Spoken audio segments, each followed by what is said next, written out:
Hello दोस्तों, स्वागत है आप सभी का मेरे इस नए वीडियो पर। आज का जो हमारा टॉपिक होने वाला है वो सेल्स के ऊपर में है कि बेसिक जो चीजें होती हैं वो सेल्स में वो क्या क्या सारी चीजें होती है ना।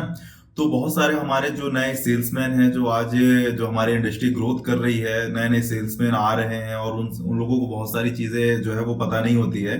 तो आज हम इस वीडियो पर जो है वो सेल्स से रिलेटेड चीजों को देखेंगे कि बेसिक ऑफ सेल्स एक्चुअल में होता क्या है।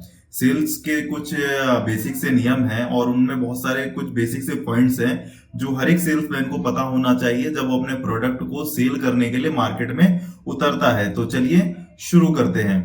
आज का जो हमारा वीडियो होने वाला है उसमें मैंने जो है वो 13 पॉइंट्स लिखे हुए हैं जो मेरे एक्सपीरियंस के हिसाब से मैंने उसको ऐड किया हुआ है। जिसमें जो पहला है वो ये वो हर एक सेल्समैन को अपनी कंपनी के बारे में पता होना चाहिए। दूसरा कि KYC, KYP और KYA ये एक्चुअल में होता क्या है, मैं वो इस वीडियो पर आपको आगे बताऊंगा। तीसरा लीड जनरेशन कि आपको लीड कैसे जनरेट करना है ना। चौथा है आपका लीड क्वालिफिकेशन। पांचवा आपका आ जाता है इनिशियल कॉन्टेक्ट। छठवां है नीड असिस्टमेंट, ठीक है। और सातवां हम जो आगे जाकर के वीडियो में देखेंगे वो पेनिट्रेशन है। आठवां हमारा जो है वो ऑब्जेक्शन हैंडलिंग है। तीसरा है नौवां जो हमारा है वो हम सेल्स को कैसे क्लोज करेंगे वो है। और 10वां है कि फॉलो अप हमको कैसे करना चाहिए।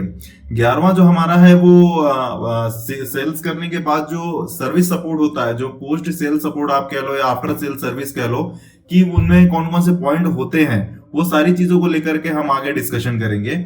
उसके बाद में आपका जो 12वें नंबर का है कि हमने अपना प्रोडक्ट तो सेल कर दिया, हम सर्विस भी दे रहे हैं, बट हमको कैसे पता चलेगा कि हमने जो प्रोडक्ट सेल किया है वो कस्टमर के लिए बेनिफिशियल है या नहीं है, कस्टममर को उससे क्या बेनिफिट हो रहा है क्या नहीं हो रहा है। इन सारी चीजों को जो है वो फीडबैक एनालिसिस में हम आगे जाकर के देखेंगे। और जो तेरहवां जो सबसे इंपॉर्टेंट पॉइंट है कि हमारा जो कॉम्पिटिटर है, हमारा कॉम्पिटिटर मार्केट में काम कैसे कर रहा है, उसका मार्केट प्लेस क्या है और हम अपने प्रोडक्ट को वहां जाकर के कैसे सेल कर सकते हैं। तो आगे बढ़ते हैं। पहला जो हमारा है कि हमको कंपनी के बारे में क्या क्या चीजें पता होनी चाहिए। हर एक सेल्समैन को अपनी कंपनी का प्रोफाइल पता होना चाहिए, उसका नाम, वो कब स्टैब्लिश हुई, उसका मॉडल क्या है। दूसरा है कि आपकी कंपनी एक्चुअल में करती क्या है, वो क्या ओईएम है या सर्विस कंसल्टेंट है। क्योंकि जो मोस्टली कंपनियां होती हैं वो दो ही तरीके की होती है, या तो वो कुछ जो है ओईएम होगी, ओरिजिनल इक्विपमेंट मैन्युफैक्चरर, या तो वो जो है वो सर्विस प्रोवाइडर होगी, सर्विस कंसल्टेंट होगी, है ना। तीसरा ये कि आपकी प्रोडक्ट का रेंज क्या है, उसका नंबर ऑफ प्रोडक्ट कितना आपके पास है प्रोडक्ट है, और आपको आपके प्रोडक्ट की पूरी जानकारी होनी चाहिए। जब तक आपको आपके प्रोडक्ट की पूरी जानकारी नहीं होगी तब तक आप अपने प्रोडक्ट को कस्टमर के सामने ले जाकर के बेच ही नहीं सकते। अगर कस्टमर आपसे किसी चीज को लेकर के पूछ रहा है आपके प्रोडक्ट के बारे में, आपको जो नॉलेज नहीं होगा तो आप कैसे सेल करोगे उसको। तो आपको आपके प्रोडक्ट की पूरी जानकारी होनी चाहिए, है ना। उसके बाद आपका आ जाता है इंडस्ट्रियल पोजीशन।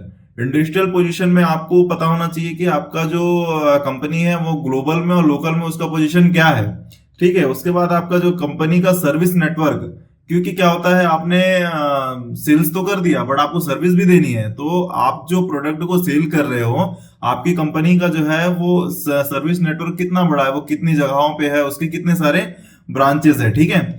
उसके बाद में आपका जो कंपनी है उसकी टोटल टीआईवी क्या है। टोटल टीआईवी आपको मैं ये बता देता हूँ टीआईवी क्या होता है, शायद आपको पता नहीं होगा। इसको कहते हैं टोटल इंडस्ट्रियल वॉल्यूम, कि आपकी कंपनी का टोटल इंडस्ट्री में जो है वो कितना बड़ा उसका वॉल्यूम है और वो किस लेवल पे जाकर के काम करता है। तो ये कुछ बेसिक सी चीजें हैं, आप मेरे साथ आगे वीडियो में बने रहिए ताकि मैं आपको और भी जो 13 पॉइंट हमने डिस्कशन किया है, मैंने आपको जो बताया है, उन सारे 13 पॉइंट्स पर मैं आपको वीडियो शेयर करता रहूं ताकि आप भी चीजों को जाकर के सीख सके, ठीक है।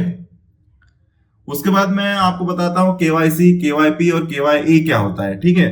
तो जो केवाईसी है वो पहला तो हो गया कि आपको आपकी कस्टमर का पता होना चाहिए, नो योर कस्टमर, आपका कस्टमर कौन है, उसकी जरूरत क्या है, उसका फाइनेंशियल बैकग्राउंड क्या है। आपको ये पता है कि भाई साहब ये हमारा कस्टमर है, उसकी जरूरत भी है, लेकिन क्या उसके पास वो फाइनेंशियली चीजें अवेलेबल है या नहीं है, वो फाइनेंशियली स्ट्रांग है या नहीं है।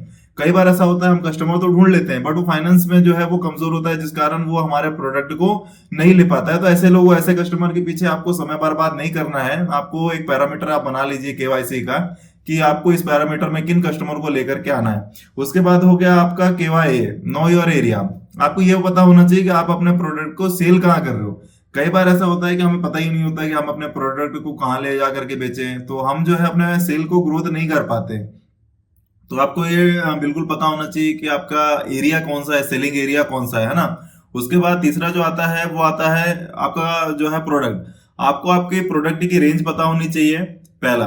दूसरा ये पता होना चाहिए कि कस्टमर अगर आपका प्रोडक्ट परचेस कर रहा है तो वो प्रोडक्ट परचेस के लिए उसने जो इन्वेस्टमेंट किया है उसका उसको रिटर्न कितना मिल रहा है ना। उसके बाद आपका जो है ये पता होना चाहिए कि उसकी वारंटी किन किन तरीकों से, उसके टर्म्स एंड कंडीशन क्या है। जब भी आप अपने प्रोडक्ट को सेल करते हो तो वारंटी से रिलेटेड सारी चीजें आप अपने कस्टमर को बताइए।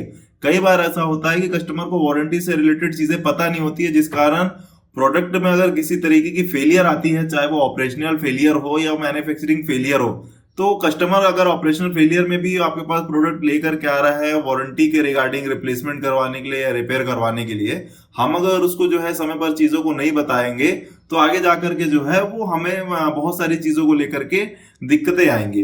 ठीक है, तो आप मेरे साथ वीडियो पे बने रहिए। हमारा जो अगला वीडियो होगा वो लीड जनरेशन के ऊपर में होगा।